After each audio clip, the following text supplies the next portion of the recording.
Shalom saudara-saudara, bapak-bapak, ibu-ibu, saudara semua yang Tuhan kasihi.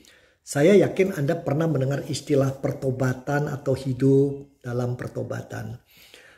Banyak orang mengatakan kalau satu hari saya mendengarkan firman Tuhan, saya dengarkan pengkhotbah hebat dalam kebangunan rohani, lalu saya angkat tangan, saya maju, maka saya sudah mengalami pertobatan dan sejak itu saya hidup dalam pertobatan.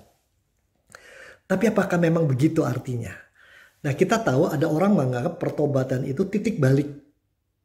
Tidak salah sepenuhnya, tetapi yang jadi masalah orang menganggap pertobatan itu instan. Segera, cepat, berangkat, dan selesai. Itulah banyak orang berkata, apa benar dia bertobat? Katanya bertobat. Dia nangis-nangis di depan altar. Tapi setelah itu hidupnya gak ada beda sama orang lain. Tetap membohong, tetap marah-marah, tetap nipu, tetap curigaan, dan seterusnya.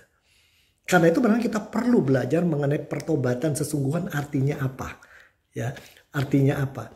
Nah, pertama-tama seorang yang melalui pertobatan itu sebenarnya seorang yang memberi respon terhadap undangan Tuhan. Ya, undangan Tuhan untuk hidup bersama Tuhan, undangan Tuhan untuk merasakan cinta kasih Tuhan, undangan Tuhan supaya kita hidup sesuai dengan rencana Tuhan yang akan memberikan kita banyak berkat.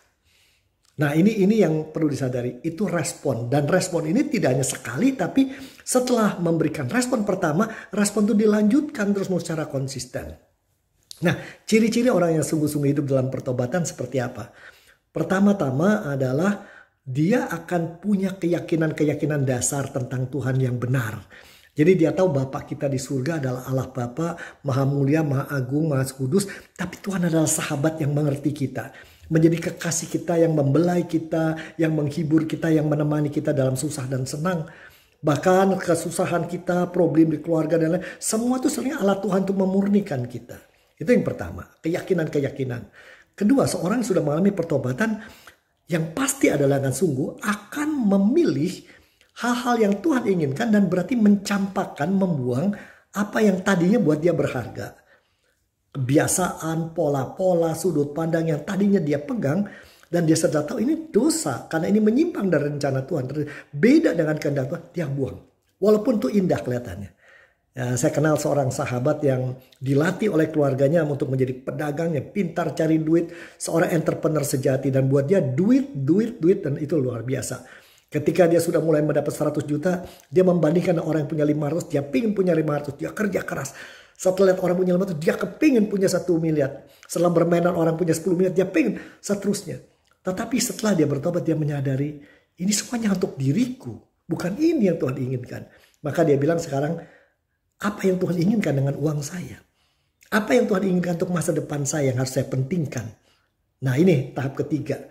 Setelah dia berbalik, maka tahap ketiga seorang yang bertobat mengalami hidup membuat Tuhan menjadi prioritas dia dalam segala hal. Bukan lagi dirinya, suara masyarakat, suara keluarga besar, tetapi apa yang Tuhan inginkan itu nomor satu buat saya. Karena itu dia terus menerus mencari kehendak Tuhan. Dia ingin lebih akrab, lebih intim. Dan dia betul-betul dia merasa aman bahwa apapun terjadi dalam hidup Tuhan tidak akan pernah biarkan dia. Ini setelah dia tukar arah, rasa amannya besar. Ya, saya berharga di mata Tuhan. Tuhan sudah siapkan sesuatu buat saya.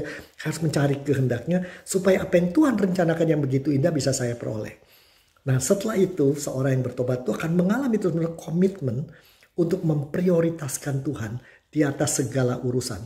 Nomor satu Tuhan saya nggak penting. Nomor satu Tuhan di dalam apapun yang ku cari, apapun yang ku pertimbangkan. Jadi prioritasnya Tuhan. Dengan demikian hidupnya merupakan satu devotion, satu pengabdian. Kebanggaannya dia bisa melakukan pengabdian dan membuat Tuhan senang. Jadi sekali lagi saudara, pertobatan elemennya adalah yang pertama dia akan punya keyakinan yang benar. Ya.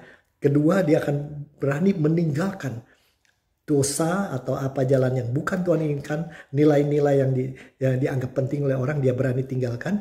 Yang ketiga dia merasa aman. Dan karena dia tahu merasa aman dia bisa dan dia memprioritaskan Tuhan di sana. Punya komitmen besar. Dan yang keempat, maka dia akan sungguh-sungguh menjalani hidup dengan memprioritaskan Tuhan. Berkatnya apa? Orang hidup seperti itu bukan tidak ada kesusahan. Kesusahan tadi dikatakan bisa memurnikan kita. Justru melalui kesusahan kita bisa metes berapa jauh pertobatan kita. Dan melalui itu setiap hari kita akan belajar bersyukur dan makin kagum atas kehendak Tuhan, kebaikannya dan rencananya. Maukah Anda hidup seperti itu? Kalau mau, Tuhan berkati Anda.